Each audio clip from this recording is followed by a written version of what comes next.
悪魔の代表はマイケル・ジャクソンですって言うんで、神のね、いい方のキリスト側の方も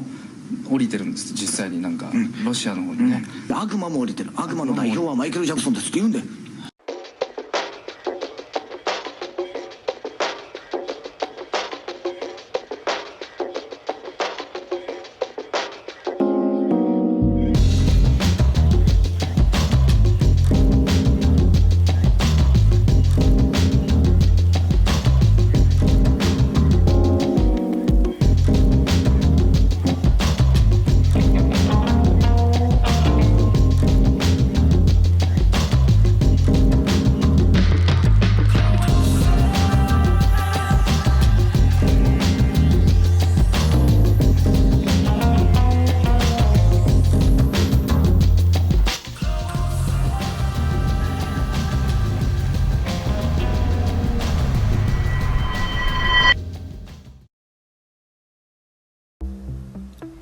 こんにちは、新海月美奈です。今回は私が覚醒し、天から告げられたメッセージ、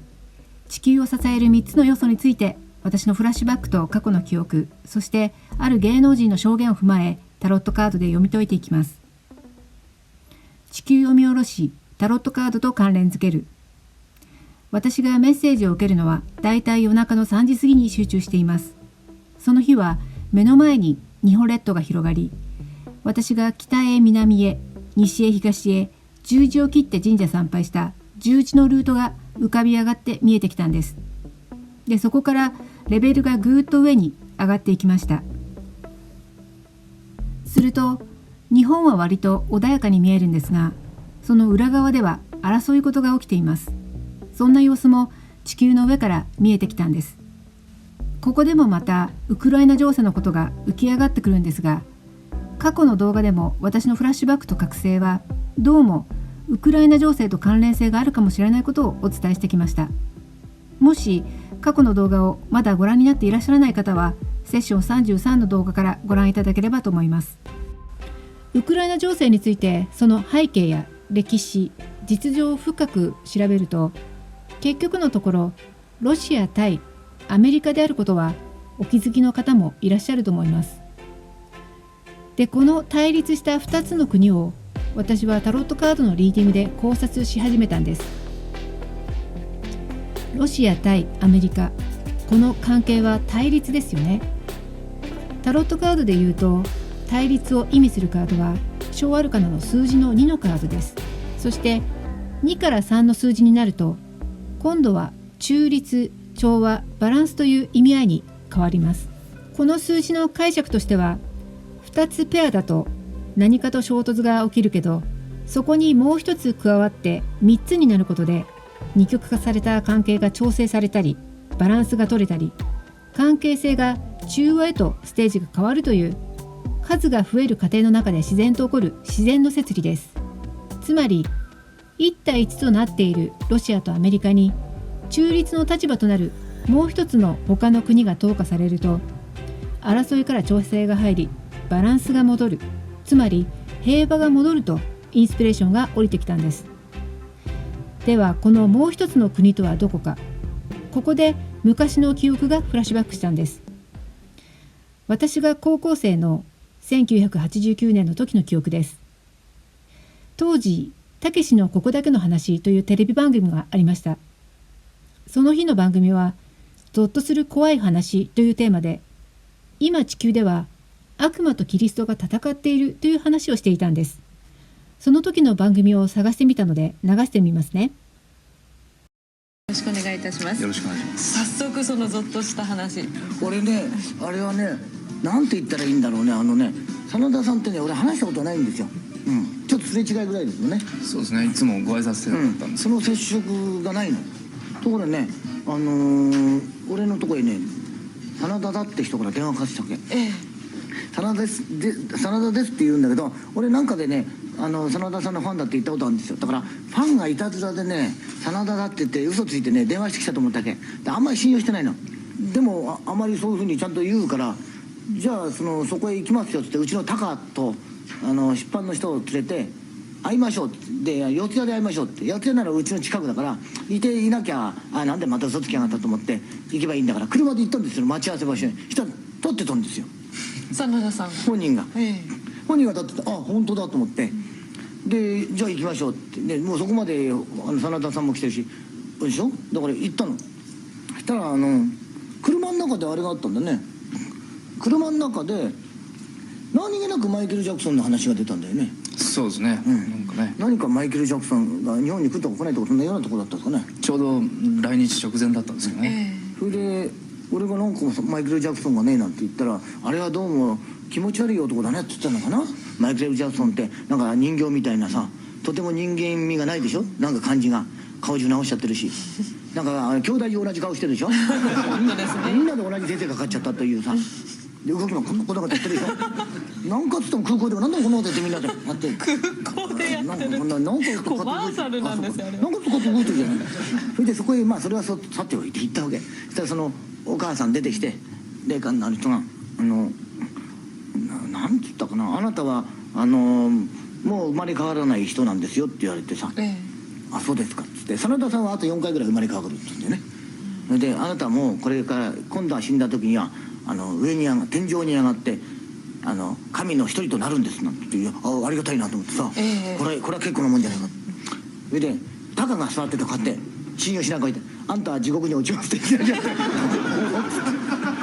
てそんなことやったよねそれで俺の場合はフランシスコ・ザビエルの生まれ変わりでザビエルってあってさフランシスコじゃないザビエル豊臣秀吉も生まれ変わってますあんたって言われてさあなたの歩き方は秀吉の歩き方だって言われてさなんか言ってたのねそうしてそれのことで話は終わったんだけどあと今はあなたたちは見えないけども悪魔との今対決の時期だ神が戦ってますこれに負けた場合は大変なことになるどうにかしてその悪を退治しなきゃいけない人間現世に現れてる悪の中に一番の悪はマイケル・ジャクソンとされておっと、おっとってやったねで2人で顔見ましてどうしようかねと思ってねマイケル・ジャクソンです神のね、いい方のキリスト側の方も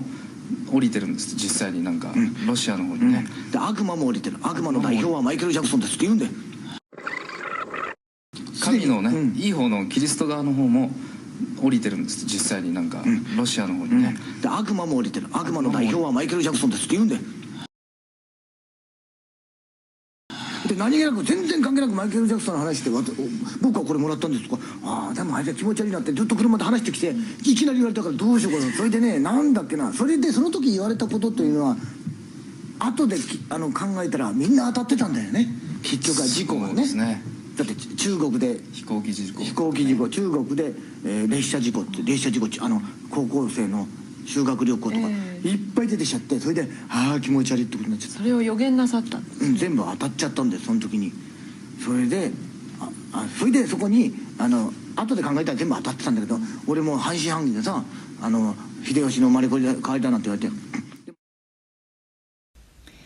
たけしさんが言うには霊感を持つ女性に会ってアメリカの超スーパースターマイケル・ジャクソンが悪魔だと聞かされてで次に真田広之さんがロシアにはキリストが降りてきていると言ってましたよね。オカルトじみた都市伝説のような話ですが番組内のたけしさんと真田さんの説明ではどうも本当に事実の話に聞こえます。この話が本当に事実だとすればロシア対アメリカはイコールキリスト対悪魔ということになりますよね。ここでまた私の頭がフラッシュバックするんですが実はこの後日本の神が登場するんです。動画では後半がカットされてますが続きの後半が私の記憶には残っていてこの日本にも神が降りてきているとこの番組の後半では話されていたんです。つまり対立するロシアとアメリカこの2国に加わるべき3つ目の国は日本であって日本が加わることで三国となりステージは対立から中立、調整、バランスへとシフトするとこうインスピレーションが降りてきたんです。またここでいう日本の神太陽神のアマテラス大神ここで天から浴びせられた怒号天の岩戸神話がリンクするわけです。さらにこれをタロットカードで整理するとキリストは世界のカード悪魔は悪魔のカード、太陽神アマテラス大神は太陽のカードで、ここでの悪魔はギリシャ神話の愛の神エロスになるんです。この3つの要素エレメントが主軸になることで、生命の星地球は支えられると最終的なインスピレーションを受けました。でこの3つの要素を使って地球を支えていくんですが、今度はおまじないとなるオブジェを作りなさいと次なる天のメッセージを受けたのです。それがこれです。次回のセッション36は地球を支える3つの要素の続編、天から告げられたメッセージ、太陽と世界と悪魔エロスとおまじないオブジェ、このお話をしてまいります。次回の動画もぜひ見守っていただければと思います。今回の動画の内容について何か気づかれた方やご感想を持たれた方は、この動画のコメント欄にぜひ書き込みをお願いいたします。必ず返答させていただきます。また LINE ビジネスアカウントと新買い付けサロンを開設しております。 LINE ビジネスアカウントでは最新情報のお知らせ、新買い付けサロンではここで紹介しきれないお話やオンタイムで感じたメッセージ、インスピレーションを記事やラジオでお送りしております。